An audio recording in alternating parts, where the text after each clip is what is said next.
السلام علیکم۔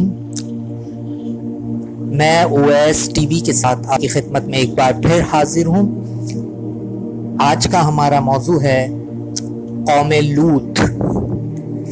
قرآن مجید میں قوم لوط کا ذکر 17 مرتبہ آیا ہے۔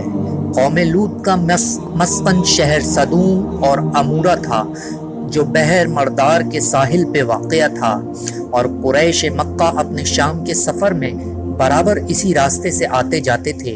یہ علاقہ 5 اچھے بڑے شہروں پر مشتمل تھا جن کے نام صدوم، عمورہ، اوما، سبوبین اور سغر تھے۔ ان کے مجموعے کو قرآن کریم نے متفقہ اور متفقات یعنی الٹی ہوئی بستیوں کے الفاظ میں کئی جگہ بیان فرمایا ہے۔ صدوم ان شہروں کا دارالحکومت اور مرکز سمجھا جاتا تھا۔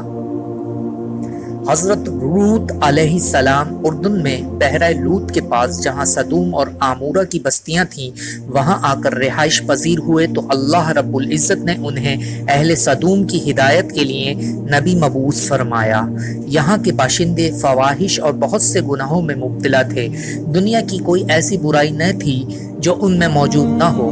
یہ دنیا کی سرکش اور بد اخلاق قوم تھی۔ ان سب برائیوں کے ساتھ ساتھ یہ قوم ایک خبیث عمل کی موجد بھی تھی، وہ یہ کہ وہ اپنی نفسانی خواہشات پوری کرنے کے لیے عورتوں کے بجائے لڑکوں سے اختلاط رکھتے تھے۔ دنیا کی قوموں میں اسی عمل کا اب تک کوئی رواج نہ تھا۔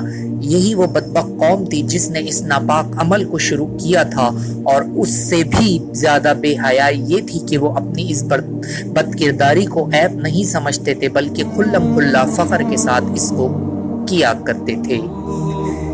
ان حالات میں حضرت لوط علیہ السلام نے اس قوم کو ان بے حیائیوں اور برائیوں پر ملامت کی اور شرافت و طہارت کی زندگی کی رغبت دلائی، اور ہر ممکن طریقے سے نرمی اور پیار سے انہیں سمجھایا اور نصیحتیں کی، اور پچھلی قوموں کی بدعمالیوں کے نتائج ان پر آئے ہوئے عذابات بتا کر عبرت دلائی، لیکن ان پر کوئی اثر نہیں ہوا، بلکہ طنز کرتے ہوئے یہ کہنے لگے یہ بڑی پاک باز لوگ ہیں، ان کو اپنی بستی سے نکال دو، اور بارہا سمجھانے کے بعد یہ کہنے لگے ہم تو نہیں مانتے، اگر تو سچا ہے تو ہم پہ اللہ کا عذاب لے آ۔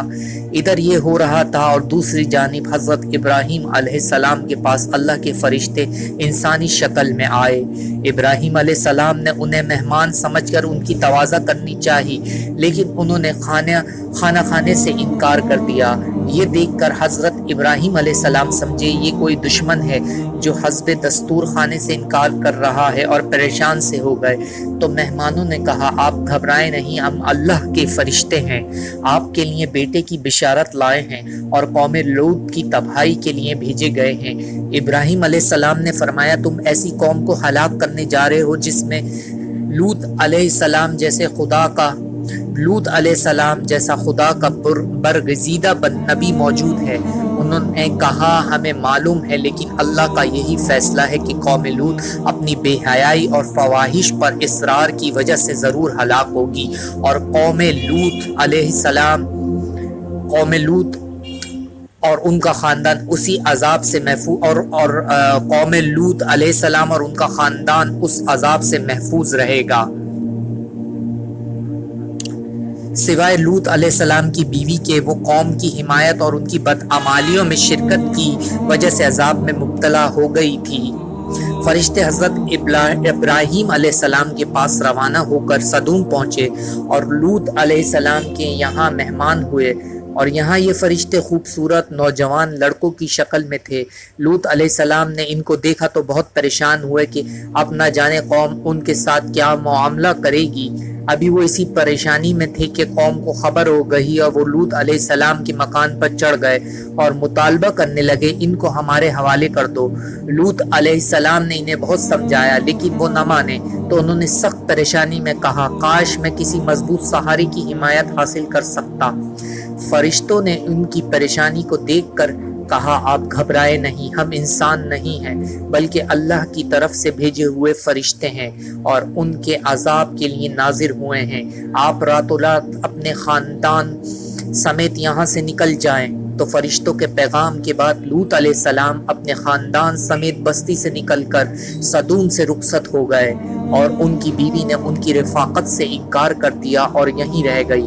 جب رات کا آخری پہر ہوا تو عذاب شروع ہو گیا۔ سب سے پہلے ایک سخت ہیبت ناک چیخ نے ان کو تہہ و بالا کر دیا، پھر ان کی آبادی کو اوپر اٹھا کر زمین کی طرف الٹ دیا گیا، اور پھر اوپر سے پتھروں کی بارش ان کا نام و نشان مٹا دیا گیا، پتھروں کی بارش سے ان کا نام و نشان مٹا دیا گیا، اور گزشتہ قوموں کی طرح یہ بھی اپنی سرکشی کی وجہ سے انجام کو پہنچے۔